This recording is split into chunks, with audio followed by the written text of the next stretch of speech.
And that day, that afternoon, we joined units with the Armored Personnel Group.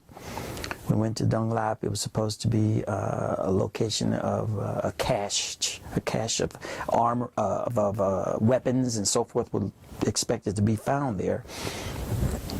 And so the place was well booby-trapped, very well booby-trapped, right outside the village. And we went to start searching for military equipment, ammo, weapons, whatever. And while we were searching, there were also punji pits there. Those who listen know what punji pits are. And when somebody tripped a booby-trap grenade, and about, I don't know how many guys got hurt, maybe 5, 6 of them, had fragments, and they, of course, yelled medic. So I started running in the direction that they needed help, even though they were not a part of my platoon. They were part of another platoon. They weren't under my jurisdiction. But I started running towards them to help because there was several guys hurt, and the more medics, the better. And at my foot, my left leg fell into a punji pit. It dropped. It was just fortunate that the left leg fell into the punji pit. My right leg was still on solid ground, and I fell up to my hip almost. And when I looked down, I saw the spikes and stuff like that, and I thought, wow, that was close. And so I immediately guided myself, went over there where they were, and started patching up guys. Well, a helicopter was flown in to evacuate these wounded guys. And once the helicopter was being flown in, it gave away our position. And the Viet Cong knew that if a helicopter landed in a certain place, if they didn't get anything but the helicopter, they felt real good about that. But they knew that people would be wherever the helicopter was. And so they began to, what we call lobbing grenades or mortar rounds. And at the time that I was patching up some of these guys for evacuation, and the helicopter began to take off again. Well, by that time, the Viet Cong knew our location, and they were able to home in on us.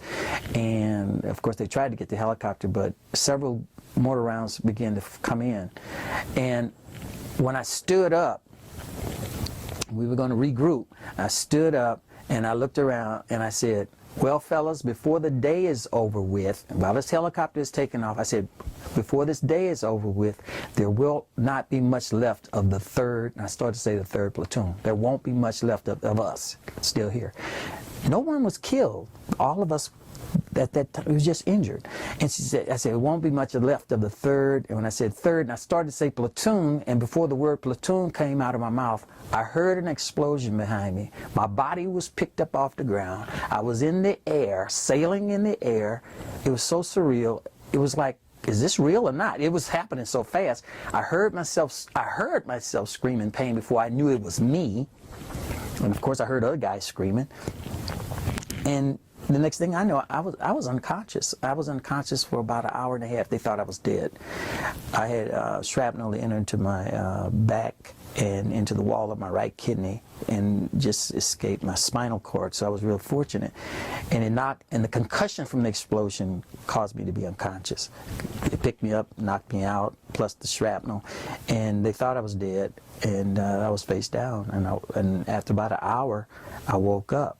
And when I woke up, there was total chaos. Total chaos. They had called in the F-100 Sabres and helicopters and artillery rounds, and when I was becoming conscious, the first thing I'm thinking about is, where's my aid bag? Because I'm responsible for the items that are inventoried in my aid bag. So I'm concerned about my aid bag. The regular serviceman would say, where's my weapon? Well, where's my aid bag? Because there's somebody who's hurt besides me. It was something to see and hear. Men, I got to keep myself composed. You hear screams, you hear hollering, you hear crying. Some guys, you hear them calling for their mothers. I'm telling you the truth. I heard guys call for their mom. Mama! I heard that, and I thought, oh my God. You heard cursings, all of it at the same time.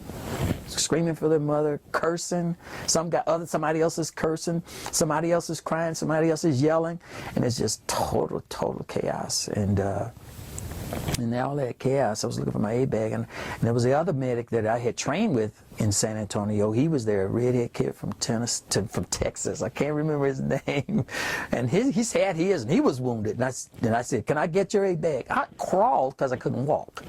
I was injured enough to the point where by concussion, I tried to stand up and I couldn't, and I said, well, I can crawl. So I started crawling around. I got his aid bag and I started crawling around to other guys and started patching them up. I disregarded my own wound and I was concerned about somebody else, and I crawled to several fellas and was patching them up, getting them ready for evacuation, and I'm just crawling. I can't walk, I can't stand, dragging my legs because I had no feelings in my legs. I remember coming to this lieutenant who was from the armored personnel unit, and he was injured and he lost it. Because he was concerned about his men.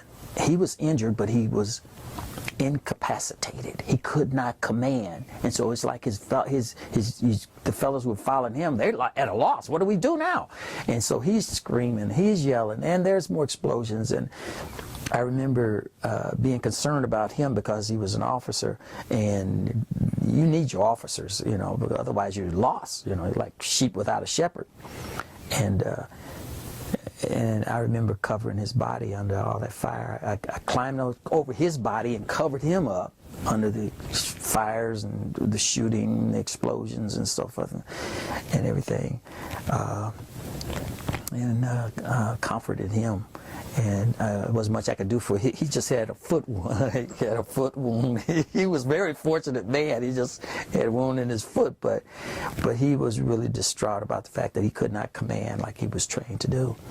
And that was some of those experience. It happened. Who takes care of you? Nobody.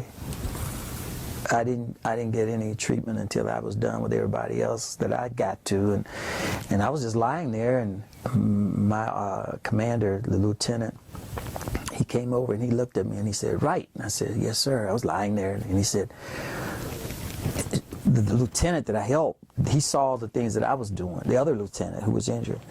He reported it to my commander, and my commander told me, he said, "We thought you were dead." And I said, "Well, I did too, you know." And then he said, "What about your injury?" And I said, "I don't know. I don't know what it looks like because it's in my back." And so we were all evacuated. Helicopters evacuated us, and by the time we got back to the base camp, it was dark again. Dark. It was in the evening because we arrived there in the afternoon at that village, and so it was dark by the time we got back. And that was when I saw an American nurse. It was so good to see American women. And it was great. I said, "Oh, it's worth being wounded." It was great. I don't know, women have a tendency to just put a new sense of hope in guys who they have a specialty about them. It's just, they were special to me anyway, and that was great to see him. And I saw the lieutenant. He was in the hospital, the same hospital I was in. I had surgery, and it was just wonderful to see those ladies. So what were the extent of your injuries? I'm now at a 20% disability. I've been receiving compensation since then. The shrapnel was not very large. The doctor told me that, the surgeon, he told me that had it entered my back about another centimeter to the left, I would have severed my spinal cord. He said, and had it been a little higher, a centimeter or two higher, it would have entered into my liver and cut my liver, and the liver being an organ and not a muscle, and you don't sew a liver up.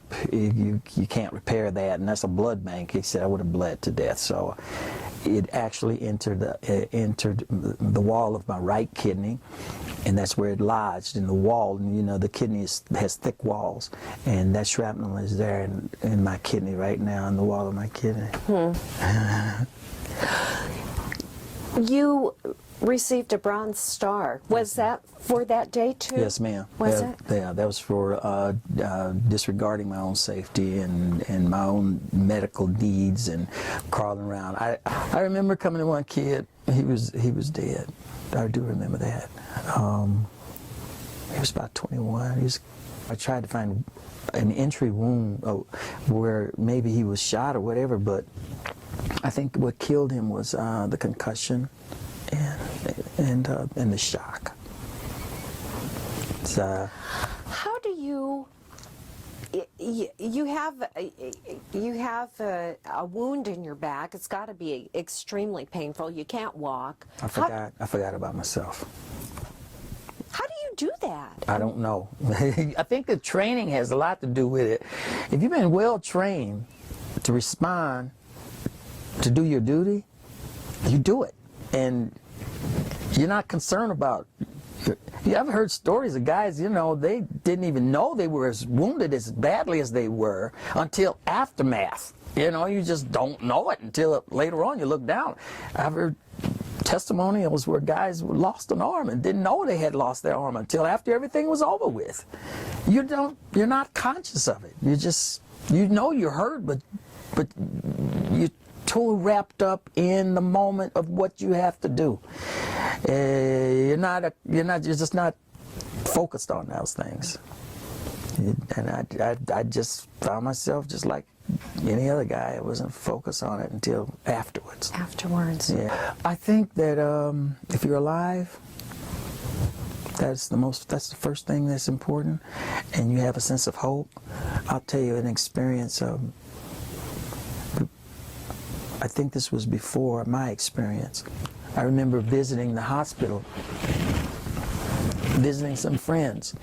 There's one kid who was from Puerto Rico, and he had joined the Army. You know, Puerto Rico is a territory of the United States, and so he joined the Army. And I remember he was a medic also, and we went to church together in San Antonio, and he was a conscientious objector. And I heard that he had gotten injured, and I went to visit him in the hospital at Cuchi. And when I went to see him, he had lost one leg. But he was really, really grateful to be alive. And then we had heard about one kid who had stepped on or was near a remote control exploded tank mine. And this kid was supposed to be alive, and he was in the hospital also. And I found out he was in the same Quincy hut. We call them Quincy huts, hospital, field medical hospital. He was in the same one, and he said, well, that kid's down there. And I just said, oh, well, I'll go visit him. So here I am fully intact. And I went down there to visit that kid, and he's down there, and he's lying in the bed. And I looked at him, I said, hey, man, how you doing, you know? I don't remember where he was from. He's a white kid, you know, and he was laying there, and he was like, ah. He said, man, I got, we called it sometimes $1 million wound. He said, I got the $1 million wound. I'm getting out of here, man. I'm going back to the States. We didn't even say States, we said the world. I'm going back to the world. That's what home was, you know, back in the United States. And I said, you have what? I have the $1 million wound. And I said, what's that? And then he grabbed his blanket and he flung it over himself. When he took that blanket off, I looked down, there's his legs, and they weren't there. I'm going to try to keep myself composed there. When I saw that, I almost fainted. Blood left my head. But this kid was happy, and I was shocked at his joy for being alive. And I looked down and I didn't see his legs. And he was smiling. And I looked at him and I thought, I'm so glad I didn't faint. I mean, I almost fainted. Everything just went away from me, my strength, but he didn't see that. He couldn't see it. I felt it though. And I was still able to stand up, and then I just agreed with him. Okay, yeah, you're alive, man. You're going back to the world. But I walked out of there, and a part of me left. Yeah, and that's when I began to learn to be desensitized. I'm still sensitive, but I found that I had to learn how to try not to be too emotional over there, even though it's still there, still with me.